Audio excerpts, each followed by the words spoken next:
my faith is going to new levels. I will give like I have never given before, until I see what we have never seen before. We're lifting Jesus up, we're lifting Jesus up, we're lifting Jesus up, we're gonna praise Him. Isang mapagpalang Miyerkules po sa bawat isa. Welcome po sa Church of God's Miracles Revival Night Midweek Service. Sama-sama po tayong magpuri sa Diyos at mag-aral ng Kanyang mga salita. Please open up your Bibles with me sa aklat ng Psalms 136 verses 1 to 3. Aklat ng mga awit, chapter 136 verses 1 to 3. O pasalamatan ng Diyos na si Yahweh pagkat siya'y mabuti. Ang kanyang pag-ibig ay pangwalang hanggan at nananatili. Pinakadakilang Diyos ng mga Diyos ay pasalamatan. Ang pag-ibig niya ay mananatili at pangwalang hanggan. Makapangyarihang higit kaninuman itong Panginoon. Ang kanyang pag-ibig ay mamamalaging panghabang panahon. Purihin ang Diyos sa pagkabasa ng kanyang mga salita. Tayo po ay manalangin. Pinupuri ka namin, O Diyos, pinapasalamatan ka namin. Thank you for this hour, thank you for this moment. We worship you and we praise you, O Father. We give you thanks in every day of our lives. Salamat po, Panginoon, for forgiving us of all our sins and cleansing us upang maging handa kami, Panginoon, na ikaw ay purihin, sambahin, at pakinggan sa iyong mga salita. Lord, salamat po sa online midweek service na ito that is reaching out to many people online. Salamat po, Panginoon, sa platform na ito na blessing po sa aming lahat.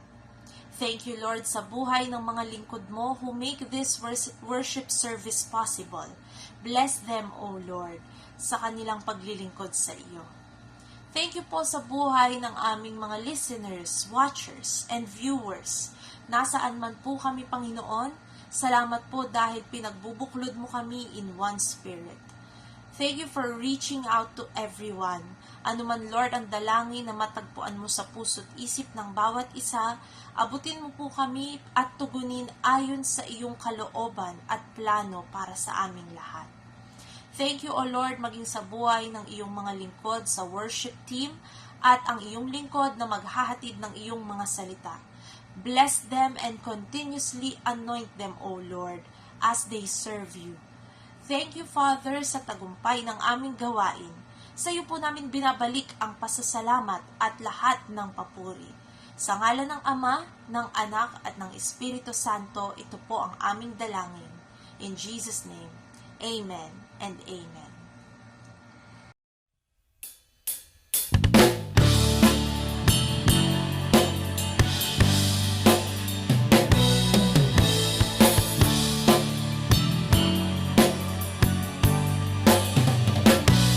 Napakabuti ng ating Diyos, di siya nagbabago.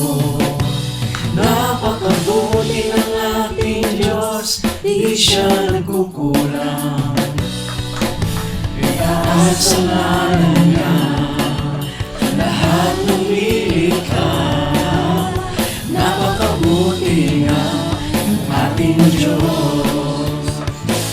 Napakabuti ng ating Diyos, di siya nagbabago. Napakabuti ng ating Diyos, di siya nagkukulang. Itaas sa ngalan niya ang lahat ng nilikha. Napakabuti nga ng ating Diyos. Ang nais ko magpasalamat sa ating Diyos. Ang nais ko ay magpuri, itaas ang ngalan ni Jesus. Napakabuti ng ating Diyos, di siya nagbabago. Napakabuti ng ating Diyos, di siya nagkukulang. Itaas ang ngalan niya lahat ng nilikha.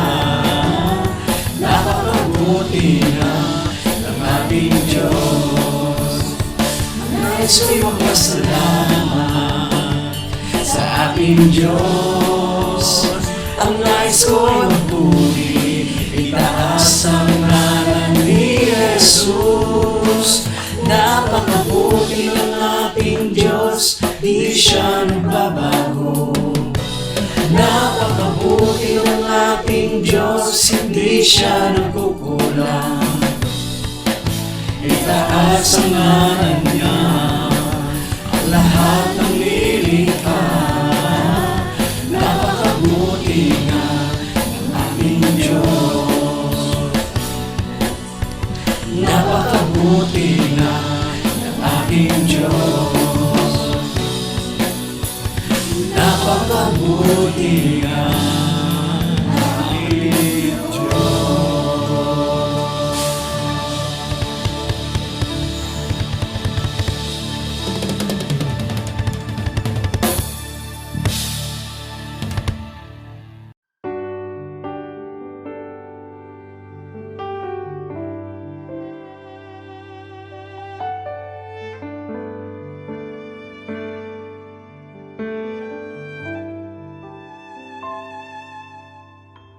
O Diyos, sa kabutihan mo, ako'y naririto upang magpuri sa iyo.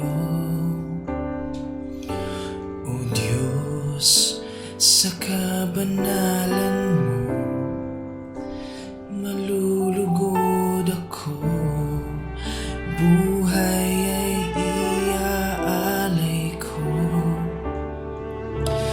Ikaw lamang ang nagtiwala sa akin, O Diyos, di kita bibiguin.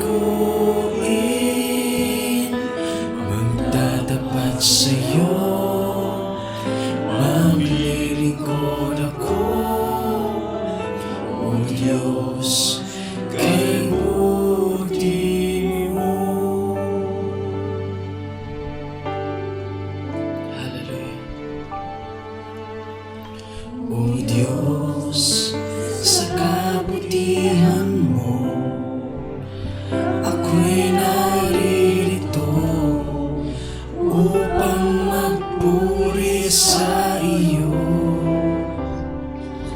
O Diyos, sa kabanalan mo, malulugod ako, buhay ay iaalay ko.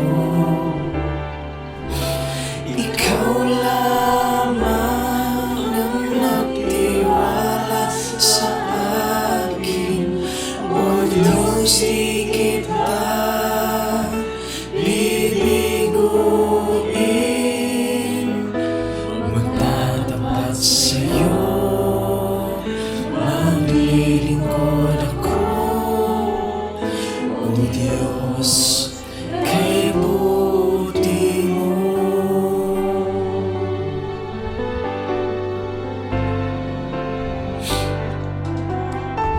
Ikaw lamang ang nagtiwala sa akin, O Diyos, di kita bibiguin. Magtatapat sa'yo, maglilingkod ako, O Diyos, kay buti mo. Hallelujah, Jesus. Ikaw lamang ang nagtiwala sa akin, O Diyos, di kita bibiguin. Magtatapat sa'yo, maglilingkod ako, O Diyos, kay buti mo.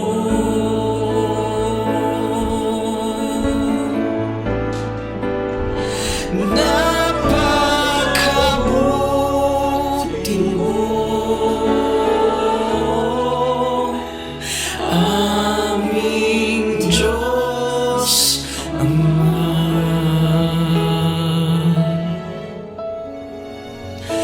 Iyong likha, luluwalhatiin ka.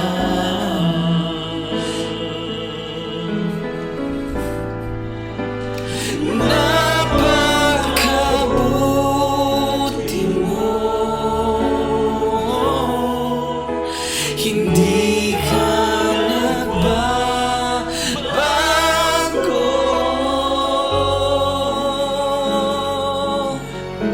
Noon, ngayon, kailan pa man sa buhay ko'y tapat.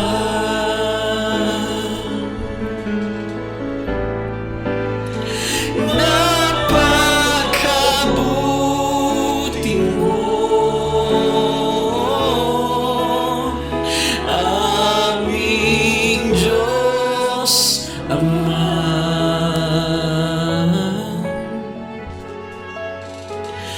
Iyong likha, luluwalhatiin ka. Oh, napakabuti,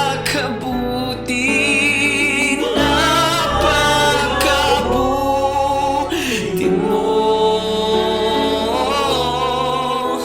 Hindi ka nagbabago.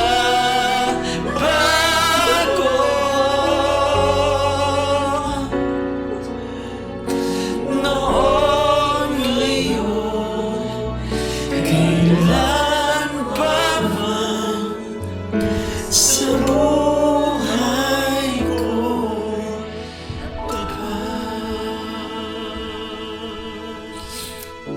Hallelujah, Jesus. Oh, napakabuti mo,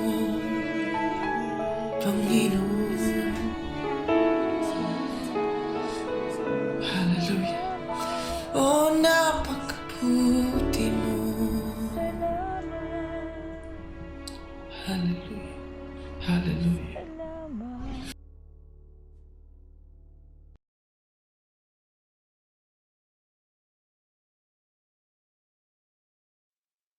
And now, let us continue to worship God by listening to His message, to be delivered by His messenger. Expect that God will do something good for you today. Purihin po ang Diyos, isang mapagpala at magandang gabi po sa bawat isa na patuloy na sumusubaybay sa Revival Night na ginagawa po ng Church of God's Miracles. Ako po si Sister Mena Eliseo na makakasama niyo po ngayong gabi para po sa pag-aaral ng salita ng ating Panginoon. At umasa po tayo na ang Diyos ay kasama natin at may mga aral na ibibigay po siya sa atin na ikalalakas ng ating pong buhay espiritual at ng ating pong buhay pisikal. At sa oras pong ito ay dahil month of February po, patuloy na itinuturo yung pong the unchanging love of God. Yan pa rin po ang tatalakayin natin ngayong pong gabi. At bago po tayo dumako sa ating pong pag-aaral ay basahin po muna natin ang salita ng Diyos na aangkop po sa ating pag-aaralan. Ito po ay sa Psalms chapter 136 verse 1 to 3. Ang sabi po ng salita ng Diyos, O pasalamatan ang Diyos na si Yahweh, pagkat siya ay mabuti. Ang kanyang pag-ibig ay pangwalang hanggan at nananatili. Verse 2, Pinakadakilang Diyos ng mga Diyos ay pasalamatan. Ang pag-ibig niya ay mananatili at pangwalang hanggan. Verse 3, Makapangyarihang higit kanino man itong Panginoon. Ang kanyang pag-ibig ay mamamalaging panghabang panahon. Lagi pong pinagpapala ng Diyos ang pagkakabasa ng kanyang salita. Tayo po ay manalangin. Diyos, amang banal na dakila at makapangyarihan sa lahat. Kami po ay nagpupuri at nagpapasalamat sa iyo na muli ngayong pong gabi ay maririnig po namin ang iyong mga salita. Salita mo na maghahatid po sa bawat isa ng kalakasan, Panginoon, ng buhay espiritual at kalaki po noon ay kalakasan ng buhay pisikal. Salamat po, O Diyos, na kami po ay sasamahan ng iyong kapangyarihan at banal na espiritu na siya pong magpapaunawa sa amin ng lalim, Panginoon, ng mga salita mo na ihahayag mo po sa amin. Kung kami, O Diyos, ay may nagawang pagkukulang, pagkakasala, pagkakamali, kung kami may naisip o nasabi na hindi ayon sa iyong kalooban, patawarin mo po kami, Panginoon, at hangad po namin, O Diyos, maranasan po namin ngayong gabi ang napakadakilang pag-ibig mo, walang katapusan, walang hangganan, at ito po ay nananatili sa bawat isa po sa amin. Panginoon, salamat din po sa mga nakikinig po at nakatunghay at makakakita at makaririnig ng iyong mga salitang ito na amin pong pag-aaralan. Nawa po, O Diyos, ang banal na Espiritu Santo, Panginoon, ang magpaunawa sa bawat isa kung ano ang nais mong iparating sa bawat isa po sa amin at sa lahat ng makaririnig at makakatunghay nito pong pag-aaral na ito. Marami pong salamat sa iyo, Panginoon. Inaangkin po namin, O Diyos, ang gabay at kapangyarihan ng iyong Santong Espiritu mula sa umpisa hanggang sa katapusan ng pag-aaral na ito. Salamat po sa iyo, Panginoon. Inaangkin po namin, O Diyos, ang katugunan ng aming panalangin sa pangalan ni Jesus. Amen. Purihin po ang ating Panginoon at gaya po ng sinabi ko po kanina, ang ating pong pag-aaralan is patungkol po sa the unchanging love of God. Ang pag-ibig na hindi nagbabago na mula sa ating pong Panginoon. Walang katapusan, walang hangganan, hindi kumukupas at ito po'y nananatili magpakailan pa man. Ang isi-share ko po sa inyo ay yung pong 5 talata sa Biblia na magpapakita po talaga at magpapadama sa atin ng pag-ibig ng Diyos na hindi po nagbabago. Ang una po ay sa John 3:16, pangalawa ay sa Psalms chapter 136 verse 26, ang pangatlo po ay sa Romans chapter 5 verse 8, ang pang-apat sa 1 Peter chapter 5 verse 8, at sa ang huli po, number 5 ay sa Romans chapter 8 verse 39. Ito po, mga kapatid, ang ating pong pagbubulay-bulayan ngayon pong gabi upang maunawaan po natin, mga kapatid, lalo yung dakilang pag-ibig ng Diyos na walang hangganan, walang katapusan at hindi po ito nagbabago kailanpaman. Ang nabanggit ko po sa inyo kanina ay ang John 3:16. Yan po ang una na ating pong pag-aaralan na alam na po natin ito at itinuturo lagi sa atin ito at naririnig natin sa mga nangangaral na ito po ang puso ng Biblia. Dito po inihayag ng dakilang Diyos yung pong kanyang dakilang pag-ibig sa sangkatauhan. Dahil sa John 3:16, ang sabi nga po ng salita ng ating Panginoon, gayon na lamang ang pag-ibig ng Diyos sa sanlibutan. Ibinigay niya ang kanyang bugtong na anak upang ang sino mang sumampalataya sa kanya ay hindi mapahamak, bagkos magkaroon ng buhay na walang hanggan. Yun po yung ibig sabihin at lalim ng dakilang pag-ibig ng Diyos. Ibinigay niya po ang kanyang kaisa-isang bugtong na anak at yun nga po ay walang iba kung hindi ang ating Panginoong Hesukristo. Simula pa po noong una, sa una po nating mga magulang, ay inireveal na po ng Diyos na ang kung gaano kalaki at kadakila ang kanyang pag-ibig. Alin po yung unang mga magulang na tinukoy ko, ito po ay si Eva at si Adan na unang tao na nilikha ng Diyos. Ang sabi po sa Jeremiah chapter 31, verse 3, sa huli pong salita, ang sabi roon, sa pasimula pa'y iniibig ko na sila at patuloy kong ipinagmamalasakit. Sa pasimula pa lang po na nilikha ng Diyos ang tao, nandoon na po ang kanyang pag-ibig. Nandoon na po ang kanyang pagmamahal at pagmamalasakit. Kaya naman, yung pag-ibig na iyon ay ipinakita po ng Diyos sa mga una nating mga magulang na si Eva at si Adan, dahil bago pa lang sila po likhain ng Diyos. Nilikha na muna po ng Diyos ang lahat ng kanilang kakailanganin sa kanila pong buhay. At doon nga po ay nabuhay sila sa hardin ng Eden. At yun po sinabi ng Diyos na kainin ninyo ang lahat ng bunga ng punong kahoy na nasa paligid nyo. Huwag nyo lang kakainin ang bunga ng puno na nakakakilala ng mabuti at masama. May isang kautusan na ibinigay po sa kanila at yun po ang kanilang nilabag. Kaya nga doon po sa Genesis chapter 3, kung atin po itong babasahin, doon na po nagkasala. Ito pong mga tao, unang tao na nilikha po ng Diyos na si Eva at si Adan. Nagkasala sila dahil sinuway nila yung kaisa-isang utos ng Diyos na makapangyarihan. At yung pong pagkakasuway nilang iyon, yung po'y nagbunga na sila po'y pinaalis ng Diyos sa Garden of Eden. At nandoon pa rin po kung ating papansinin at babasahin po ang Biblia, ang aklat po ng Genesis chapter 3 ay hindi po nawala ang dakilang pag-ibig ng Diyos sa tao na kanyang nilikha.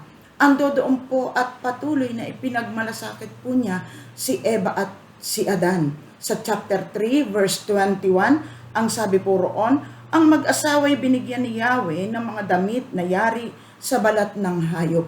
Dahil nalantad po sa kahihiyan ang kanila pong mga katawan, sila po'y hubad. Nagtakip na lang po sila ng mga dahon ng mga puno para matakipan ang kanila pong hubad na katawan. Dahil naging lantad na po sa kanilang paningin ang kanila pong kahubaran simula po nang sila po ay nagkasala sa Diyos.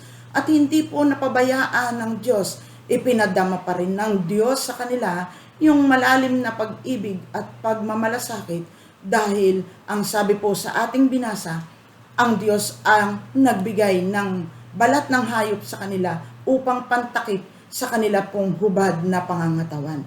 Andoon na po yung matibay na talagang pagmamalasakit ng Diyos, balat ng hayop na hindi po basta-basta mapupunit, masisira, at yun po'y naging takip sa kanila pong kahubaran. Na nung una ang takip ay yung mga dahon lang ng mga puno na madaling masira, madaling malaglag at madaling mawala at paulit-ulit na mahahayag ang kahihiyan ng kanila pong kahubaran. Ngunit ang Diyos dahil sa dakila niya pong pag-ibig sa tao na kanya pong nilikha, balat ng hayop po ang ginamit niya.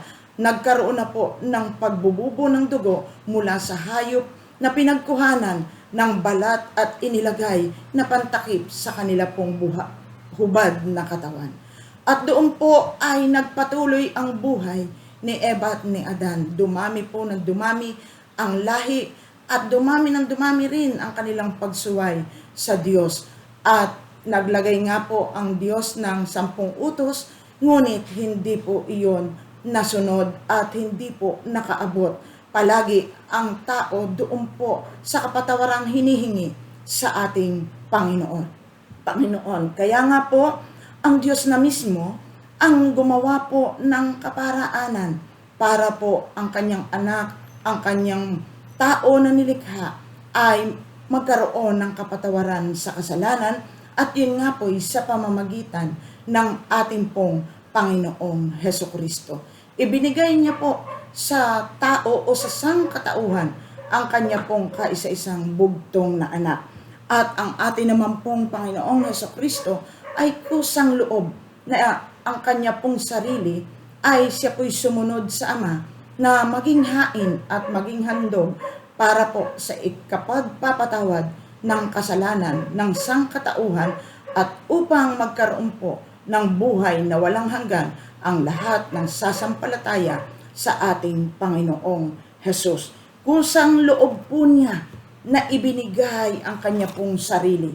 Ang sabi po sa Hebrews chapter 10, magmula po sa verse 4, kung ito po ay ating babasahin, sabi po roon, sapagkat ang dugo ng mga toro at mga kambing ay hindi makakapawi ng mga kasalanan. Sa verse 5, dahil dyan, nang si Kristo'y manaog sa sanlibutan, sinabi niya sa Diyos, ang mga hain at handog sa mga hayop ay hindi mo ibig. kaya't inihanda mo ang aking katawan upang maging hain. Sa verse 6, hindi mo kinalugdan ang mga handog na susunugin, ang mga handog dahil sa kasalanan. Kaya't aking sinabi, sa verse 7 po, kaya't aking sinabi, narito ako, O Diyos, upang tupdin ang iyong kalooban, ayon sa nasusulat sa kasulatan tungkol sa akin. Sa verse 9 po, sa kanya sinabi, narito ako upang tupdin ang iyong kalooban, inalis ng Diyos ang unang handog at pinalitan ng handog ni Kristo. So ang kanya pong sarili ay kusa po niyang ibinigay para po sa kabayaran ng kasalanan ng sangkatauhan. Binili tayo ng napakalaking halaga at ito po yung dugo ng ating Panginoong Hesukristo. Hindi na dugo ng mga hayop na dinadala sa kabanal-banalang dako ang naging handog para mapatawad ang kasalanan ng isang taong nagkasala, kundi bagkos yung banal na dugo ng ating Panginoong Hesukristo ang nabuhos at nabubok doon sa krus ng Kalbaryo upang magkaroon po ng kapatawaran ang ating mga kasalanan at mabigyan po tayo ng buhay na walang hanggan sa kabilang buhay.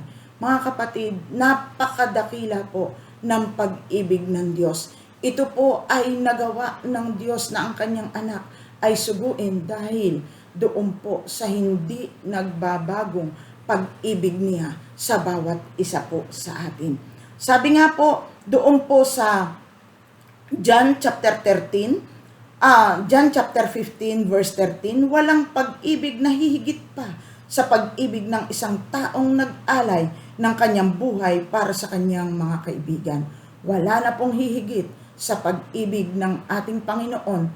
Hindi ito kayang higitan o hindi kayang tumbasan ng pag-ibig ng tao. Sapagkat ang pag-ibig ng tao, ito po'y nagkakaroon ng katapusan, ito po'y lumilipas, nawawala. Ngunit ang pag-ibig po ng Diyos, ito po'y nananatili magpakailan-kailan paman. Kahit na po tayo'y magkulang, kahit na po tayo'y magkasala, at tayo po'y lumapit sa Diyos at nagpakumbaba at humingi ng pagkakasala, ng kapatawaran, tayo po ay buong pagmamahal na pinatatawad ng ating Panginoon at muling tinatanggap. Kaya nga po, kung ating pong papansinin, yung kadakilaan po ng Diyos ay wala pong katapusan.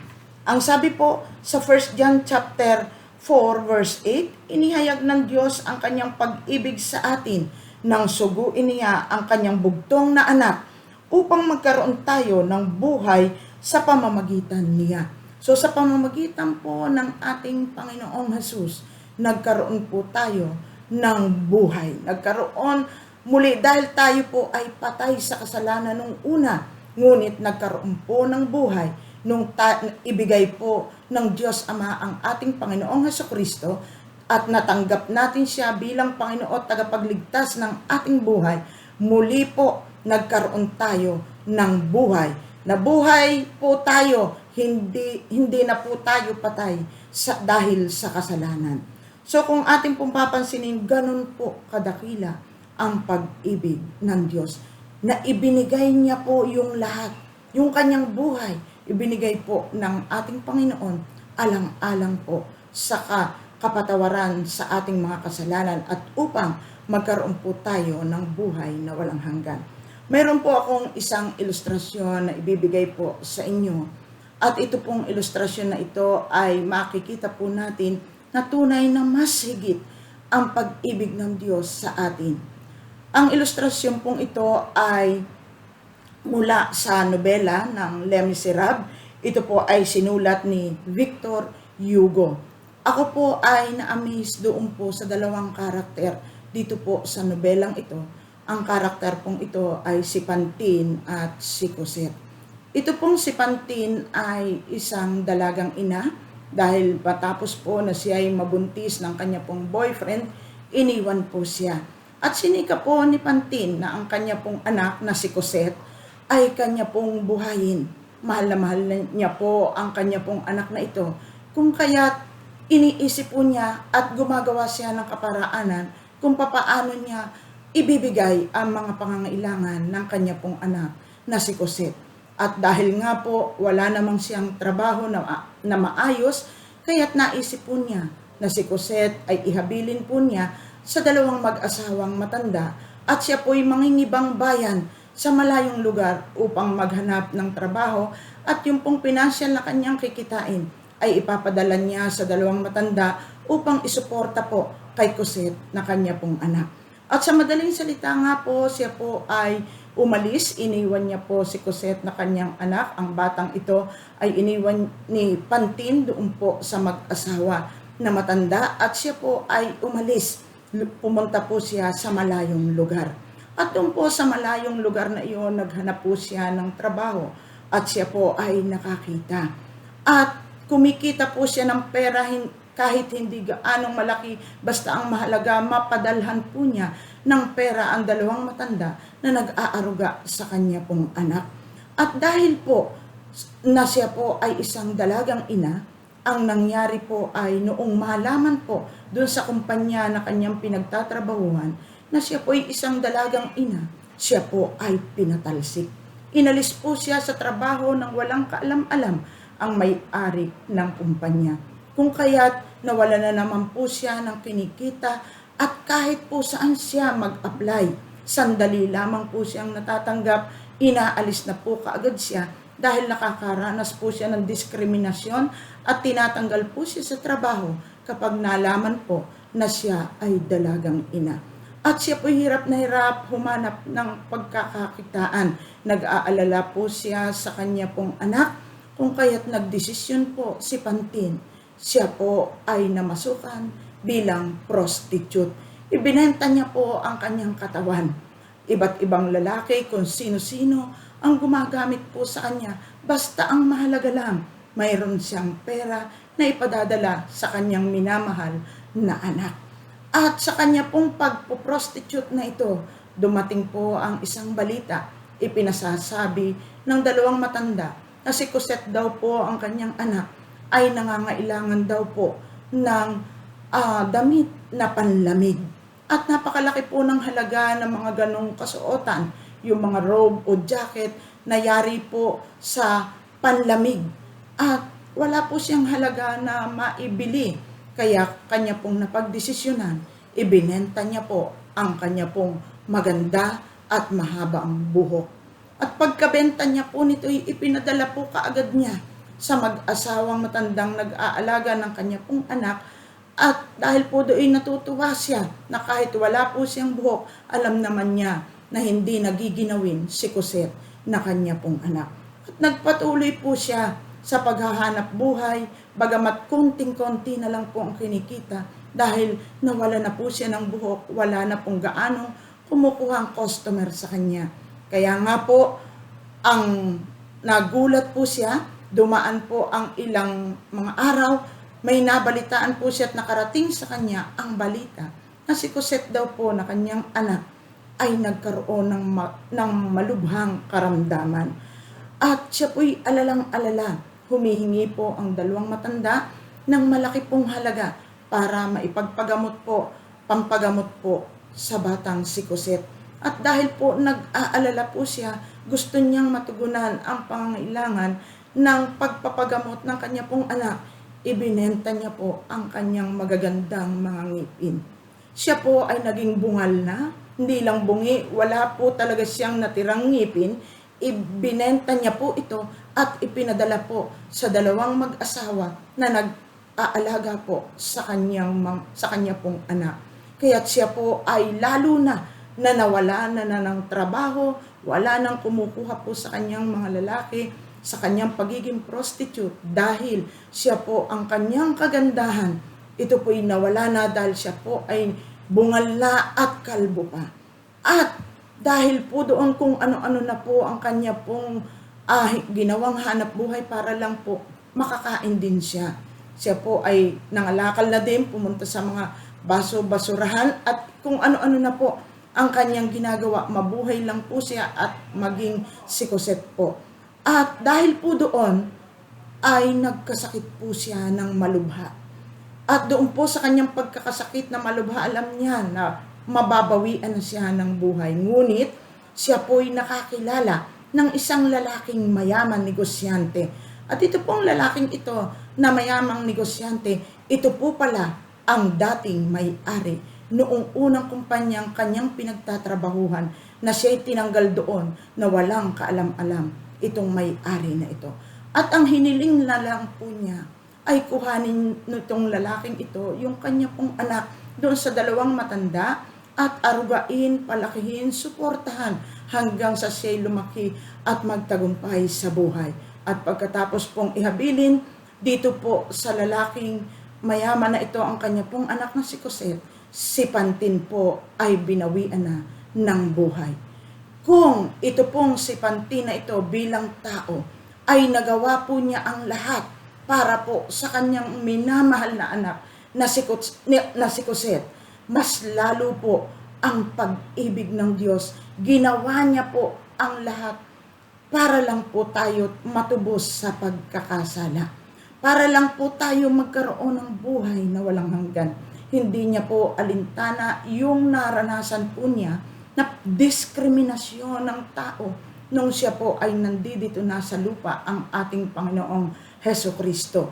Hindi niya alintana yung pag-agos ng dugo sa kanyang mukha dahil sinaksakan siya ng koronang tinik sa kanyang ulo. Ang kanya pong katawan ay napuspos ng latay dahil po sa mga hampas na kanya pong natamo at tiniis sa kanyang buhay. Ang kanya pong tagilirang sinaksak ng sibat, bumuhos po doon, bumulwak ang kanyang masaganang dugo at yung po'y naging handog para po sa ikapagpapatawad ng ating pong mga kasalanan at upang tayo po'y magkaroon ng buhay na walang hanggan. Ang mga bagay pong iyon ay nagawa ng ating Panginoong Jesus at nagawa ng kanyang Ama, ng Diyos Ama, dahil po sa hindi nagbabagong pag-ibig ng Diyos sa bawat isa po sa atin. Kaya nga tayo po na tao, ang nais po ng ating Panginoon ay maunawaan po natin kung gaano kalalim ang salita ng Diyos dito po sa aklat ni Juan, Kapitulo 3, talatang 16. Na ito po'y hindi lamang na maging salita natin, kundi talagang mailagay sa puso ng tao na ibinigay ng Diyos Ama ang kanyang anak na si Jesus upang ang sino mang sumampalataya ay huwag mapahamak, bagkos magkaroon ng buhay na walang hanggan. Noong pa man po, inireveal na po ng mga propeta. Wala pa at hindi pa kamalay-malay ipanganak ang ating Panginoong Jesus dito po sa lupa, ay sinabi na po sa aklat po ni Propeta Isaiah, chapter 53, verse 7, na ang sabi po roon, siya ay binugbog at pinahirapan, ngunit di tumutol kahit kaunti man. Tulad ay korderong hatid sa patayan, parang mga tupang hindi tumututol kahit na gupitan, ni hindi umiimik kahit gaputok man. Wala pong ibang tinutukoy dito ang Propeta Isaiah kung hindi ang ating pong Panginoong Jesus. Na siya po ay walang kaimik-imik habang siya po'y sinasaktan at habang siya po'y pinagdadala ng krus patungo po doon sa krus ng Kalbaryo. Siya po'y ipinako doon, hindi po siya tumutol ni gaputok man. Ang kadahilanan po, dahil siya po ay nagmamahal sa atin. Walang hanggan ang kanya pong pag-ibig. At nagawa pa po niyang ihabilin tayo sa Diyos Ama nung siya po ay nandito pa sa lupa. Ang sabi po niya sa John chapter 17 verse 11, at ngayon ako'y papunta na sa iyo. Aalis na ako sa sanlibutan, ngunit nasa sanlibutan pa sila. Amang banal, ingatan mo po sila sa pamamagitan ng kapangyarihan ng iyong pangalan. Pangalang ibinigay mo sa akin upang sila'y maging isa kung paanong tayo'y iisa. Sa verse 15, ang sabi po roon, hindi ko idinadalangin, alisin mo sila sa sanlibutan, kundi iligtas mo sila sa masama. nagawa po ng ating Panginoon sa kabila po ng pananakit sa kanya ng tao, nagawa pa pong ihabilin niya ang sangkatauhan sa Diyos Ama na makapangyarihan. Naalaala ko po yung ating pinag-aralan, ang ating pong ilustrasyon, na ito pong si Pantin, inihabilin po niya doon sa lalaking mayaman at negosyante yung pong kanyang anak. Kasi alam niya, maganda ang magiging kinabukasan ni Cosette doon po sa piling noong pong lalaking kanyang pinaghabilinan. At ganun din po tayo at mas higit pa, alam po ng ating Panginoon na sa kamay ng Diyos Ama, tayo po ay magiging maayos ang kalalagayan ng ating pong buhay kung tayo po ay nasa sa ating Panginoon at nananampalataya tayo sa Diyos Ama na makapangyarihan. So, yun po ang una, ang John 3:16 na naghahayag po ng pag-ibig na hindi nagbabago ng Diyos na ibinibigay niya po sa bawat isa sa atin. Pangalawa, ang Psalms chapter 136 verse 26. Ang sabi po roon, ang Diyos nitong langit ay dapat purihin at pasalamatan. Ang pag-ibig niya ay hindi magbabago at pang walang hanggan. So doon po ay sinabi roon, ang pag-ibig ay hindi magbabago at pang walang hanggan. Napakabuti po ng ating Panginoon. Kung ating pong babasahin, ang kabuuan po ng kabanata ng mga awit na ito na chapter 136, ay lagi po doong binabanggit yung walang hanggan, walang katapusan, hindi nagmamaliw na pag-ibig ng Diyos. At sinabi po roon na pang walang hanggan, mamamalaging panghabang panahon, hindi kukupas, hindi matatapos, mananatili at hindi magbabago. Yan po, kung atin pong babasahin yung kabuuan po, noong pong chapter 136 ng Aklat ng Mga Awit, mauunawaan po nating napakadakila ng pag-ibig ng Diyos.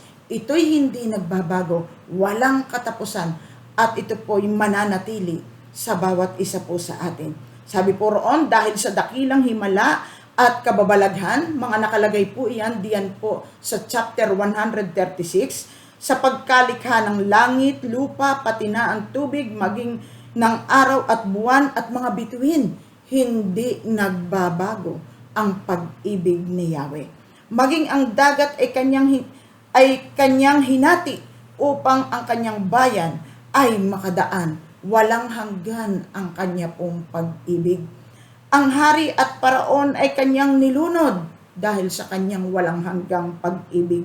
Maging ang mga haring bantog nung panahong una, kapag pinahirapan ang kanyang bayan, ito po'y kanyang pinapapatay ang mga haring ito dahil sa kanya pong walang hanggang pag-ibig sa kanya pong bayan. Sa pag-ibig na hindi po nagbabago. At dahil sa hindi nagmamaliw na pag-ibig ng Diyos, sinamahan niya ang mga Israelita sa paglalakbay sa ilang. Ang lahat po ng iyon sa buhay po ng bayan ng Diyos, simula po nang ilabas po sila sa bansang Ehipto, kahit na po nagkasala ang mga Israelita, kahit po nilalapastangan ang Diyos, hindi po nagbago ang pag-ibig ng Diyos sa kanila. Sila po'y sinubaybayan ng Diyos at lagi pong nandoon sa pamamagitan po ng lingkod na si Moises, ay ipinadadama po ng Diyos ang pag-ibig niya sa mga Israelita. At yun po ay nanatili hanggang sa salit-saling lahi, hanggang sa panahon po natin ngayon, hindi po nagbabago ang pag-ibig ng Diyos sa tao. Yun po. Kaya nga, kanino pa tayo magpapatuloy sa pananampalataya? Wala nang iba kundi sa Diyos na makapangyarihan, maging sa ating Panginoong Hesukristo na nagbubo ng dugo doon sa krus ng Kalbaryo dahil sa pag-ibig niya na hindi nagbabago sa atin. So yun po mga kapatid ang pangalawa na ating pong sinabi ko pong mahalaga na mga talata sa Biblia, ang Psalms 136 mula po sa verse 1 hanggang verse 26. kapag ito po'y binasa natin, mauunawaan po natin bakit nilikha ang araw, bakit nilikha ang langit, bakit nilikha ang bituin, ang buwan, ang lupa, ang lahat sa kapaligiran. Yung po'y dahil sa pag-ibig ng Diyos na hindi nagmamaliw. Pangatlo po, ang Romans chapter 5 verse 8. Ang sabi po roon, ngunit ipinadama ng Diyos ang kanyang pag-ibig sa atin nang mamatay si Kristo para sa atin nung tayo'y makasalanan pa. So, yan po'y kaugnay ng John 3:16. Yung pong dahil sa ating pong kasalanan, kaya po sinugo ng Diyos Ama si Jesus na bumaba dito sa lupa. Ang atin naman pong Panginoong Jesus, ang sabi po roon sa Biblia, ay hinubad niya. Iniisang tabi ang kanyang pagkadiyos at siya po ay nagkatawang tao. So, yun po ay dahil sa napakalalim na pag-ibig ng Diyos sa sangkatauhan na kahit tayo'y makasalanan, tayo po'y minahal ng ating pong Panginoong Jesus. Ang parabola po na nakikita kong angkop po dito ay yung pong parabola na ibinigay ng Diyos sa kanyang mga alagad at sa mga tao na nakikinig po sa kanya nung siya po ay naririto sa lupa at nangangaral ng salita ng Diyos. Sa Lucas chapter 15 verse 11 to 24 ay nandoon po yung parabola, yung pong patungkol sa prodigal son. Yung pong sa alibughang anak na iyon po ay kung ating pong babasahin, ang lalaki po ay mayroon pong 2 anak na lalaki at dumating po ang sandali na ito pong bunso ay hiningi na po niya ang kanya pong mana sa kanya pong ama. Kaya ito naman pong ama ay dahil hinihingi po ng kanyang anak na bunso ang kanyang mana, hindi niya po ito ipinagkait. Binigay niya po ito, hinati ang mga mamanahin ng kanyang mga anak, ng panganay at ng bunso, at ibinigay po sa bunso yung para po sa kanya na kayamanan, nakahati na ibinigay po ng kanyang ama. At siya po ay ilang araw pa lang ang bunso pong ito, ibinenta niya po yung mga kalahati o yung kayamanan, yung pong minanan niya sa kanyang ama, ibinenta niya po ito at siya po ay umalis, pumunta po sa ibang lugar, sa malayong lugar. At ang sabi po doon kung ating babasahin ay kanya po itong ginamit at nilustay sa mga hindi naman makabuluhang bagay. At dumating po ang sandali doon po sa lugar na kanyang kinaroroonan ay nagkaroon po ng matinding taggutom. At dahil po doon, siya po ay naghirap. Ni pagkain ay wala po siya. Namasukan po siya at nag-apply sa isang mayaman o sa isang lalaki at siya po'y nai-assign doon po sa kulungan ng mga baboy. Nag-alaga po siya ng baboy at minimithin niya at hinihiling niya na sana kahit pagkain ng baboy ng mga prutas ay makakain siya dahil siya po ay gutom na. At doon po sa ganong kalalagayan ng alibughang anak ay kanya pong naisip na sa bahay ng kanyang ama ang mga alila ay kumakain ng masasarap, ngunit siya ay naghihirap. Kaya't nagdesisyon po siya, babalik ako sa ama. Yun po ang sabi niya, babalik ako sa aking ama. At yun nga po, bumalik po siya sa kanyang ama at hindi kalayuan habang siya po'y pabalik doon po sa kanilang tahanan. Sa hindi kalayuan ay natanaw po siya ng kanyang ama na nakatanaw sa labas. At nung matanaw po siya ng kanyang ama, ito pong kanyang amay patakbo na siya po ay sinalubong, niyakap at sumigaw po sa kanyang mga tauhan, madali kayo, kumuha kayo ng balabal, ng singsing, ng pangyapak at ihanda ang pinatabang guya at tayo ay magkakaroon ng piging dahil itong anak ko ay namatay na ngunit muling nabuhay, ang sabi po roon ng kanyang ama. Kaya yun po ang nangyari, sila po ay nagkaroon ng piging, ng handaan At ano po yung ibig sabihin noong binigyan po siya ng damit, bagong damit o balabal, singsing at sandalyas. Ito po'y naibalik yung pong kanyang yung karapatan sa pagiging anak po. At yung mataas na level ng pag-ibig, ng pagmamahal ng Ama, ng karangalan at karapatan ay muli pong naibalik sa kanya ng kanyang Ama.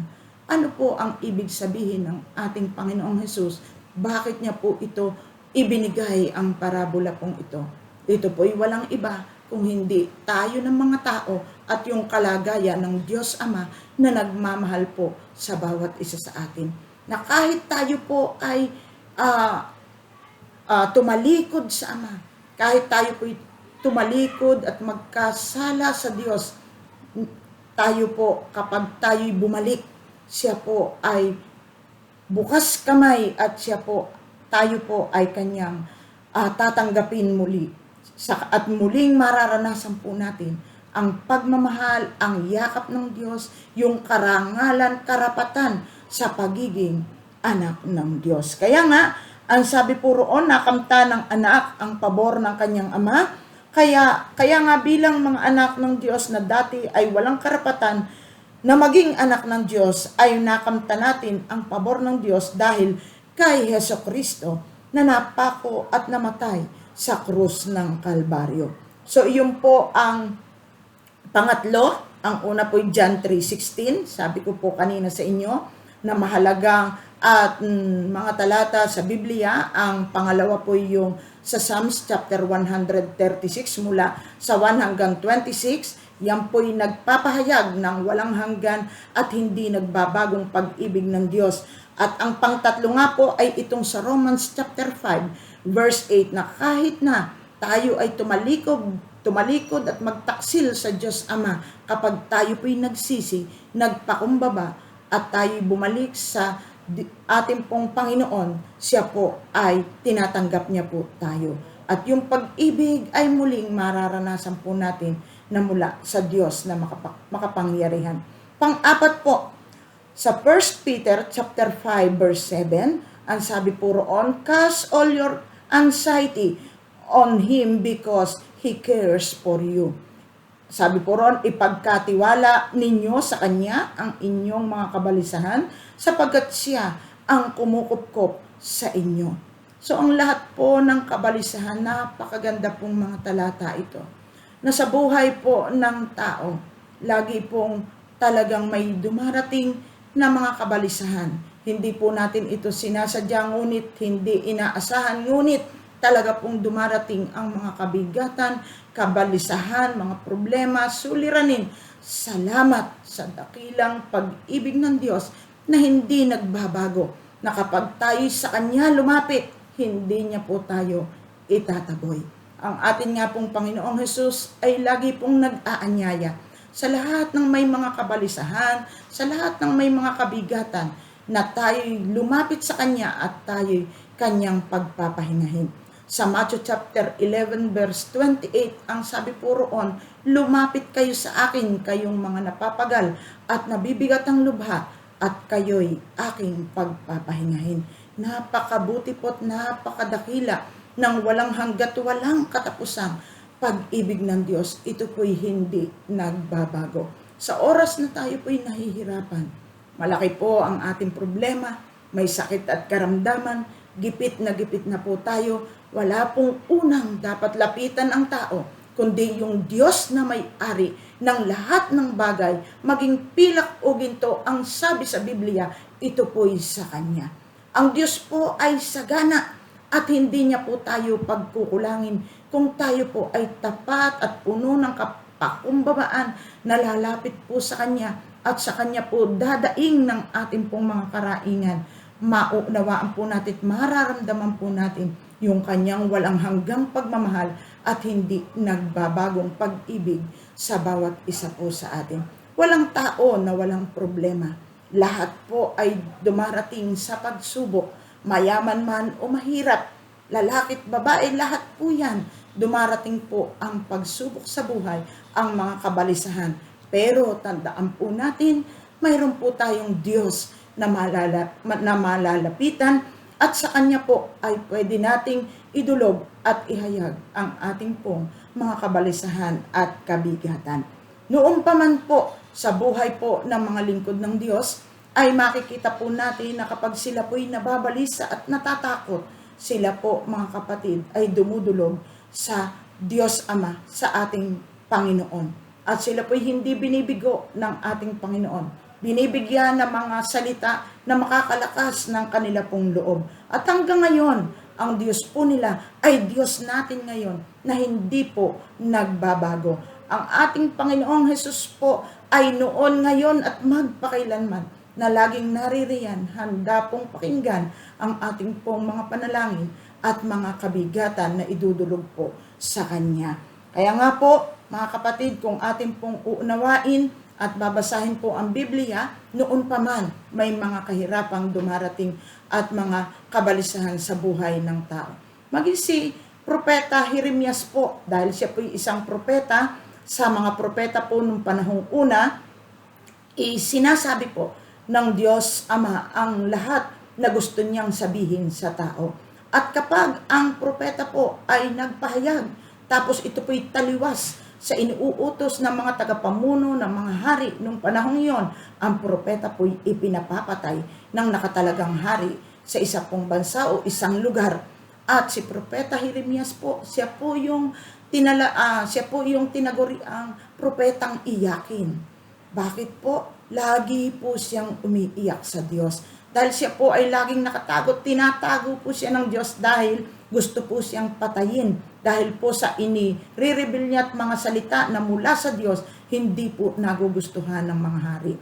Kaya nga po yung kanyang mga kabalisahan, yung kanyang pag-aalala, wala pong ibang nagtanggal nito, nag-alis, kung hindi yung Diyos na makapangyarihan na siya pong nagsugo sa Kanya. Ang pag-ibig ay hindi po nagmamaliw mula po noon pa hanggang ngayon. Ang pag-ibig po ng Diyos ay nananatili sa bawat isa po sa atin. Kaya nga, noon nga pong panahon na talagang ako po ay bigat na bigat, mga kapatid. Napapagod, parang hindi ko na po kaya. Pero kapag ako po ay dumulog sa ating Panginoon, nanalangin, nararamdaman ko po yung yakap ng Diyos. Lumalakas po yung aking buhay. Lumalakas po yung aking loob hanggang dumaan ang mga panahon. Nakita ko po na talagang ako po ay sinusubaybayan at pinapatnubayan ng ating Panginoon. At alam ko lahat ng tao na lalapit po sa Kanya at may karaingan, ito po'y Kanyang hindi bibiguin. Bibigyan po niya ng kasagutan ang lahat ng karaingan ng tao kung tayo lang po ay dudulog sa Kanya. Kaya nga po, ang 1 Peter na ito, chapter 5 verse 7, ay isa po sa napakagagandang mga salita sa Biblia na kailangan huwag po nating kalimutan. Nang sabi rooy, ilagak natin ang ating mga kabalisahan sa ating Panginoon sapagkat siya ang Diyos na hindi na nagmamalasakit sa atin. So malinaw po sa bawat isa po sa atin, ang number 4 po na talata na dapat po nating tandaan ay 1 Peter chapter 5 verse 7. So ang panglima po at huli na ating pong babasahin, okay, sa Romans chapter 8 verse 39, sabi po rito, ang kataas-taasan, ang kalalim-laliman, o ang alinmang nilalang ay hindi makapaghihiwalay sa atin sa pag-ibig ng Diyos. Pag-ibig na ipinadaman niya sa atin sa pamamagitan ni Kristo Jesus na ating Panginoon. So malinaw po, walang makakapaghiwalay sa atin sa pag-ibig ng Diyos. Sabi sa Romans chapter 8 verse 35, sino ang makapaghihiwalay sa atin sa pagmamahal ni Kristo? Ang paghihirap ba? Ang kapighatian? Ang pag-uusig? Ang gutom? Ang kahubaran? Ang panganib o ang tabak? Walang makakapaghiwalay po sa atin sa pag-ibig ni Kristo. Maging ang kanya pong mga lingkod nung panahong una, sina Pablo, Sila po ay nakaranas ng napakatitinding hirap, ngunit sila po'y nagpatuloy bilang mga lingkod ng Diyos. Kaya nga hanggang sa panahon po ngayon ay nais po ng ating Panginoon na masabi sa sangkatauhan na ang Diyos po'y hindi nagmamaliw ang kanya pong pag-ibig. Dapat ang tao ay huwag mapahiwalay sa pagmamahal ng Diyos. Dahil anumang paghihirap ang dumating po sa buhay ng tao, anumang kapighatian o pag-uusig man, maging sa kagutom may maranasan ng tao, o walang damit at kahubaran, panganib man o tabak, hindi po tayo matatakot, hindi po tayo panghihinaan ng loob, dahil alam natin may Diyos na nagmamalasakit sa atin.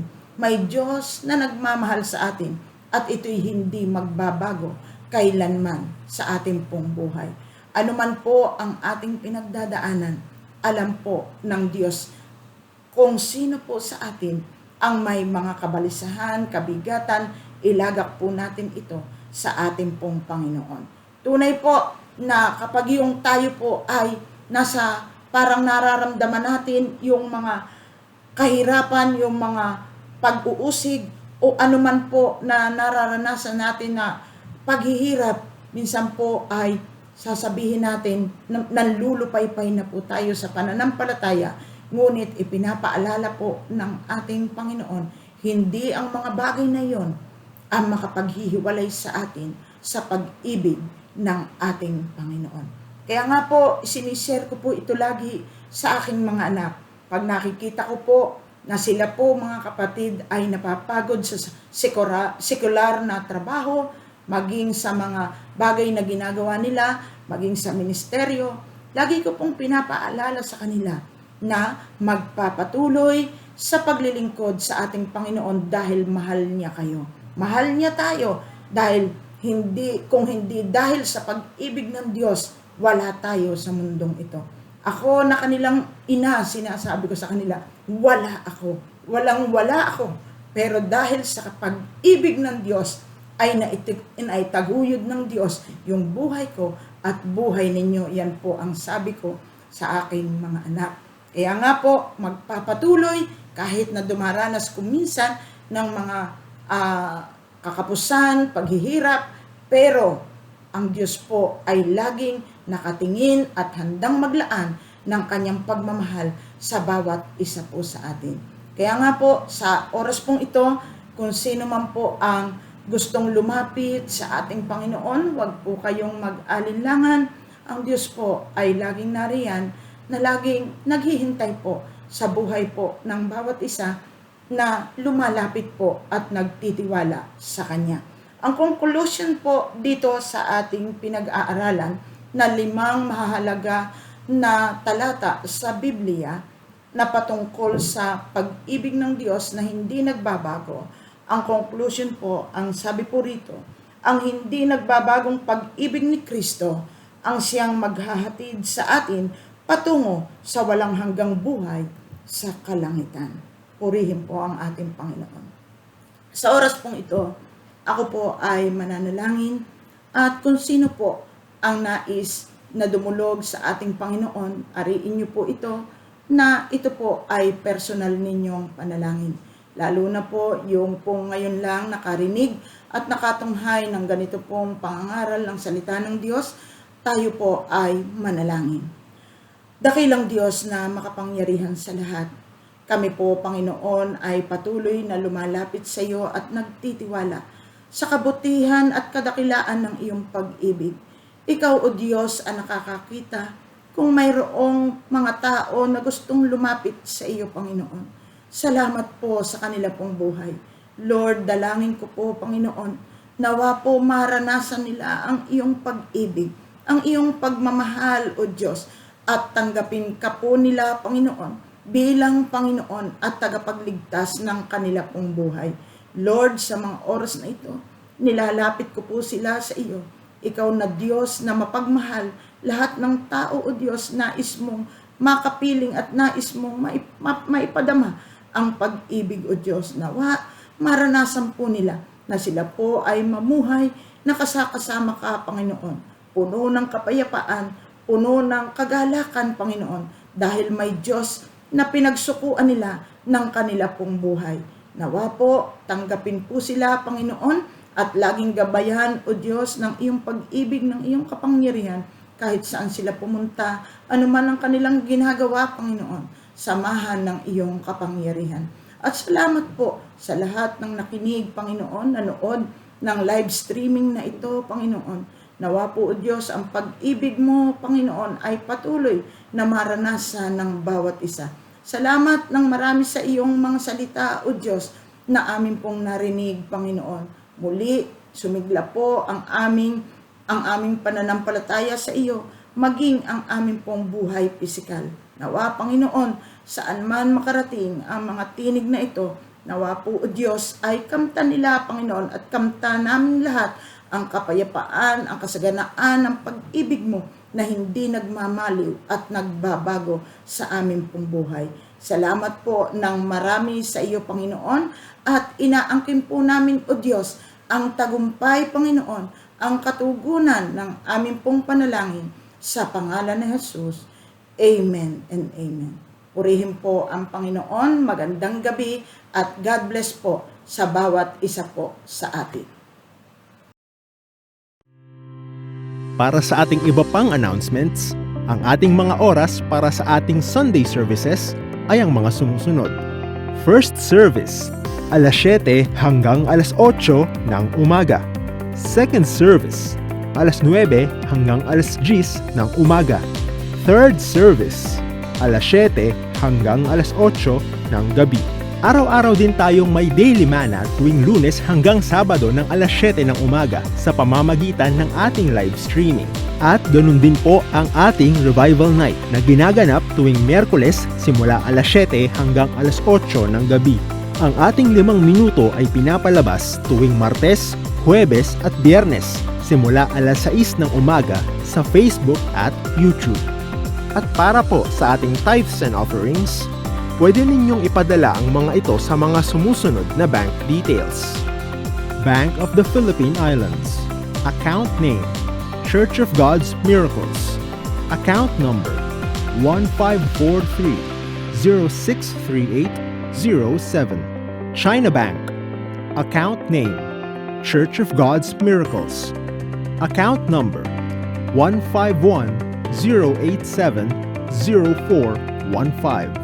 GCash 0921-786-6788.